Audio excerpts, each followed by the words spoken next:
Hello, everybody. Welcome to the Priyanka Neelakrishnan Show, episode 11.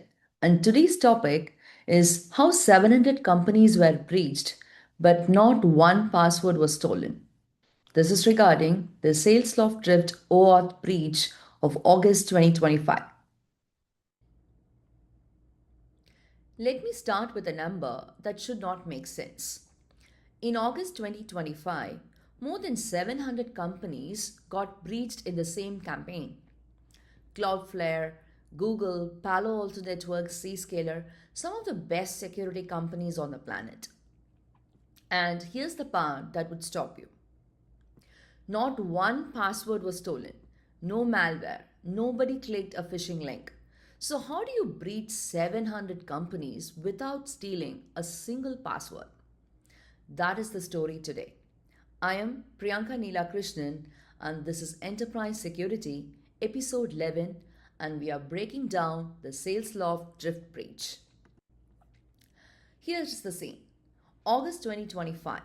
Researchers at Google and Mandiant start pulling on a thread and it unravels into one of the largest software as a service breaches on record. The victim list reads like a who is who of tech. Cloudflare, Google, Palo Alto Networks, Zscaler, PagerDuty, Proofpoint, CyberArk, Tanium. These are not companies with sloppy security, and yet. No malware was deployed on any of their machines. No employee got phished into typing a password. No one clicked allow on a scary pop up. Every traditional alarm you can think of stayed quiet. So, how did it happen?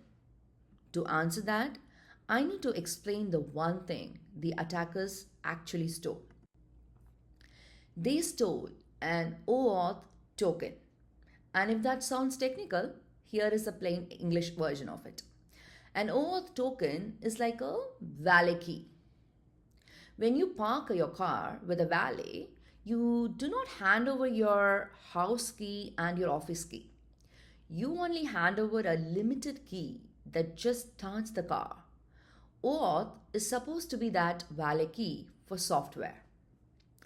Every time you connect one app to another, every time you click connect this app and approve the access, you mint one of those tokens. And here's what matters about it. Number one, it is a bearer credential. Whoever is holding the token gets the access. No login, no password, no second factor, because the trust was granted once upfront. And number two, it outlives the moment. These tokens, especially refresh tokens, can stay valid for months or even years, working completely outside the normal login flow. And number three, it was pre approved. Somebody clicked allow a long time ago, maybe someone who has since left the company, and nobody ever went back to check whether that access was still needed. Hold those three facts in your head because they are the entire breach. So, here is how it actually unfolded in four moves. Move number one. Sometime between March and June of 2025, the attackers did not go after the 700 companies directly. They went after the vendor. They quietly got inside Salesloft's own GitHub environment and they harvested the OAuth tokens for Drift, which is Salesloft's chatbot product. Move number two, August 8th through 18th. Now, holding those tokens, they act as Drift. They call the Salesforce APIs of more than 700 customers, and because they are using a valid token, they sail right past multi-factor authentication. Then they ran automated queries and pulled data out in bulk. And move number three, August 19th. The query volume finally looks strange enough to get noticed. And investigators at Google's Threat Intelligence Group and Mandiant pin it on a group date track on like UNC 6395. And move number 4, August 20th. So now what, the Salesloft and Salesforce revoke every drift token and pull the app from the marketplace. The standing access finally ends. But by then, 10 days of data is already gone. Now, this is the part I really want you to sit with because it is the whole lesson.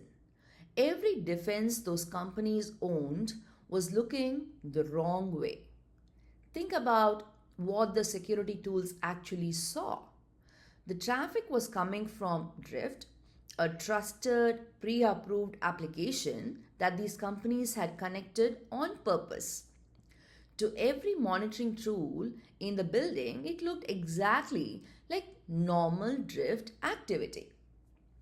No human credentials were stolen, no identity alerts stayed quiet.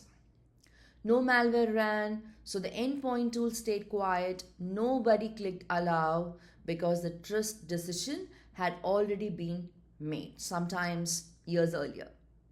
The customers could see that Drift had access.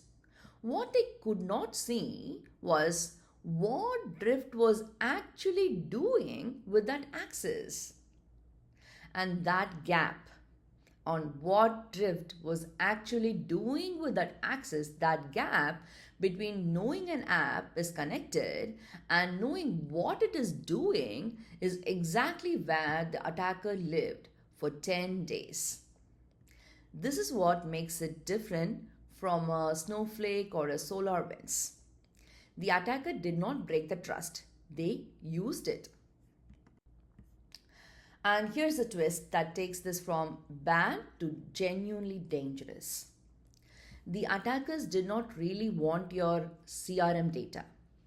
The contact list, the support tickets, those were not the price. They wanted what was hiding inside them. Because here is what people do. Under pressure, troubleshooting a problem, they paste secrets into support cases.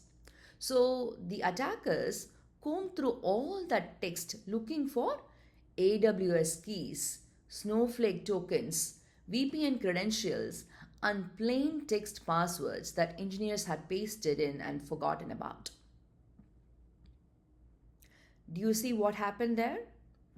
One stolen token to a chatbot became the keys to everything else. That is what we mean by blast radius. The breach was not the end of the attack, it was the beginning. The Salesforce data was just the map to the next set of doors. Okay, here's where this lands for me because this is my world. Every single one of those OAuth grants is an identity, specifically a non human identity with standing, persistent access to your most sensitive systems. And almost nobody governs it like one. 3 reasons. Number 1, it gets treated as an integration, not as privileged access. So it quietly skips the access reviews, the approvals, and the offboarding that any human being with that level of reach would have to go through. And number 2, it is set it and forget it. The grant stays live long after the business reason for it is gone. Drift's access into Salesforce was far broader than a chatbot ever actually needed, and nobody trimmed it. And number 3, its activity is invisible. You can pull up a list and see that the app is connected. You usually cannot see what it queried and when it queried it or what country the request came from. So you have a powerful permanent identity that no one owns and no one watches. That is not a drift problem. That is that is nearly every company I have ever looked at. Yeah. Okay, and before you write this off as one unlucky vendor, I want you to notice that this is a pattern, not a one off. The token is becoming the new friend door, while this crew, UNC 6395, was using stolen tokens. A second group, UNC 6040, was getting the same result a different way. They were calling employees and tricking them into approving a malicious OAuth app dressed up as something innocent like My Ticket Portal.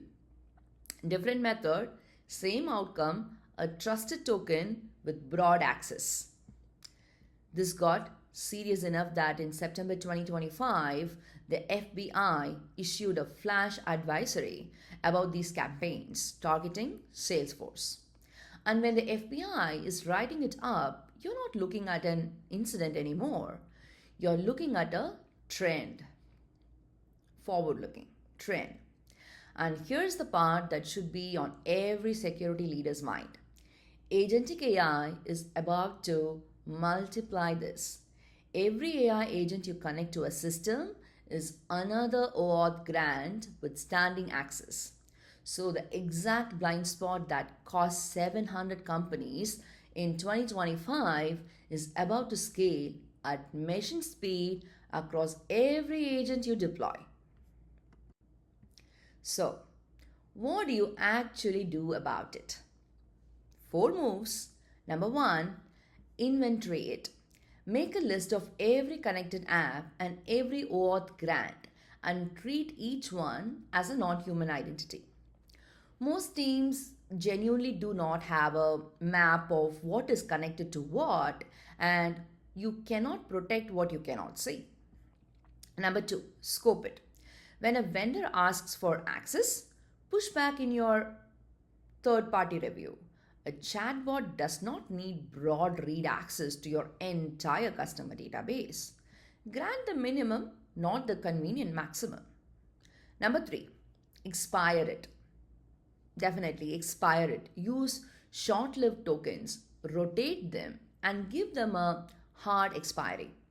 Review app grants on a schedule the same way you review the human access and revoke anything that is not being used. And number 4, watch it. Monitor the behavior of the token, not just the logins.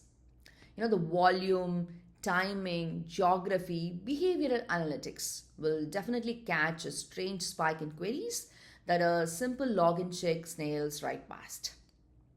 And one more thing that is not even on the list but matters enormously is stop letting people paste credentials into support tickets. That single habit is what turned a data breach into a full credential haste.